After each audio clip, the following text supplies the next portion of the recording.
Sequential explanation of the period, medieval period. The first English word writing in an Anglo-Saxon dialect known as Old English appeared in the early Middle Age. At the time, the oral tradition was very important, and a large part of the literary work were written to be able to be represented. The first written literature appears at the time when Saint Augustine of Canterbury founded the early Christian monasteries. The language was adapted to the needs of Christian readers. Even without their bloody slang, Viking war poems were bloodthirsty.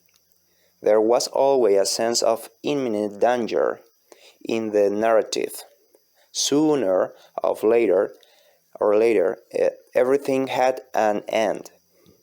When William the Conqueror made England part of the Norman Kingdom in 1066, all English poetry continued to be read and use of the language spread. In the late medieval period, 1200 until 1500, the ideals of courtly love reached England, and authors began to write romance, both in verse and prose. Themes related to King Arthur and his court were especially popular. The first great English author, Geoffrey Chaucer, 1340 until 1400, wrote in a medieval English. His most famous work is the Canterbury Tales, a collection of stories from disparate genre told by the group of pilgrims traveling of Canterbury. Although Chaucer is an English author, his work was inspired by the change of the development taking place in Europe, especially in Italy. In 1476, William Caxton introduced the printing press to England. From that moment, vernacular literature began to flourish.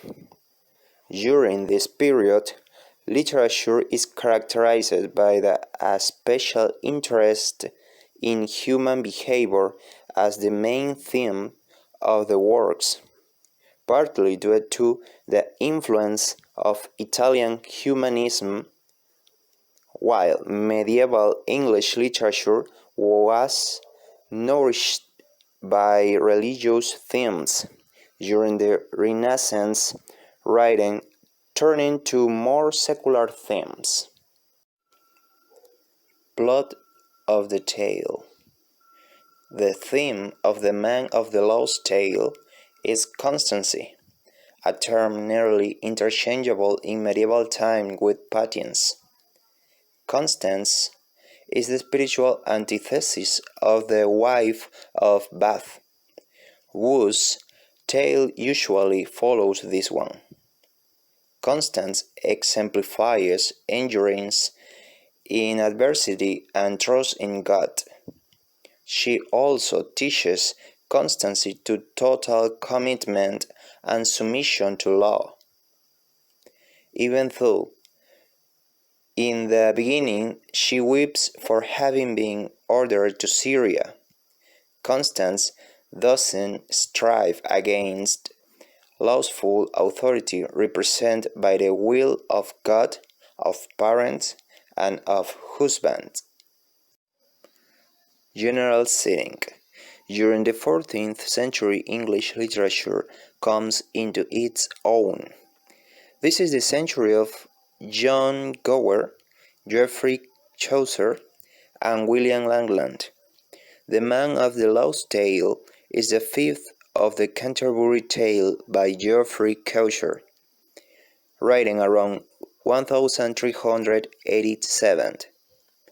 The man of the law may have been based upon a real character. Two candidates are Thomas Pinkbeck and John Gower.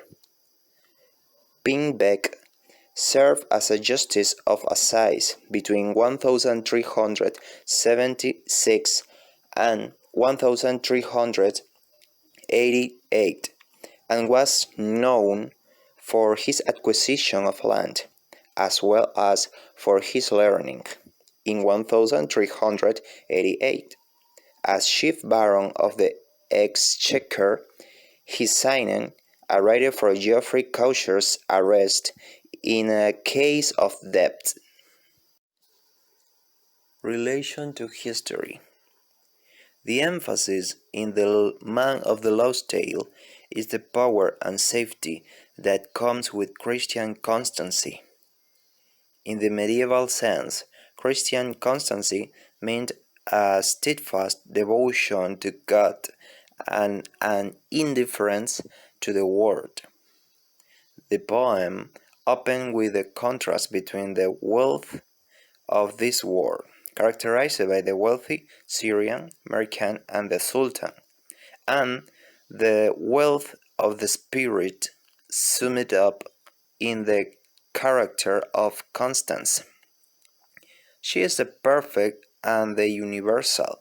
She is portrayed in poverty and in prosperity, in joy and sorrow, in defeat and in victory.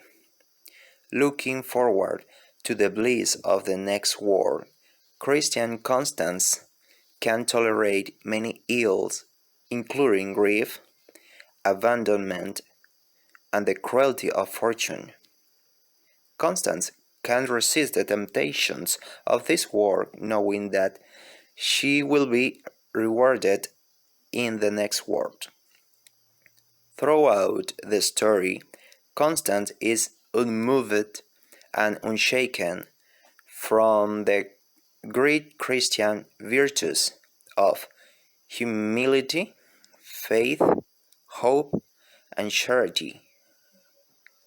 She moves from one improbable situation to another and always, in the end, is miraculously saved. Chaucer makes no attempt to explain this miraculous event. He and his audience seemingly accepts them joyously. The main character.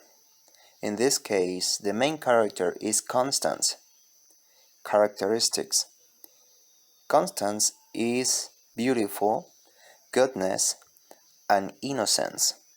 She exemplifies endurance in adversity and trust in God. She also teaches constancy to total commitment and submission to law. Biography. Geoffrey Chaucer. Geoffrey Chaucer seems to have passed through three stages. The form was greatly influenced by French literature. Then he took the Italians as a reference and finally managed to find an English voice. When he wrote Troilus and Cressida, Chaucer was in the middle of his evolution. He was deeply immersed in Italian classical works, probably after having learning about the work of Boccaccio. Later, when he wrote the Canterbury Tale, he was able to develop a much more personal style, in keeping with the British temperament, full of humor and allusions to themes and character that directly concerned England.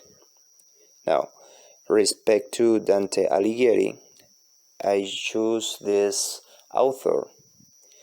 From his literary principle, Dante positioned himself for a certain style that, sometime later, He himself would baptize as the dulce stil novo, a term which would be used to refer to the whole of the poetry of Italian literature of the second half of the 13th century. The main characteristics of this type of poetry, which Dante worked so hard on throughout his literary career, were to reject the usual prototypes of songbook poetry and try to find, failing that, a much sweeter, more delicate, simple style, rich of all kinds of reader and treating the subject of love from the point of view of the highest bourgeoisie.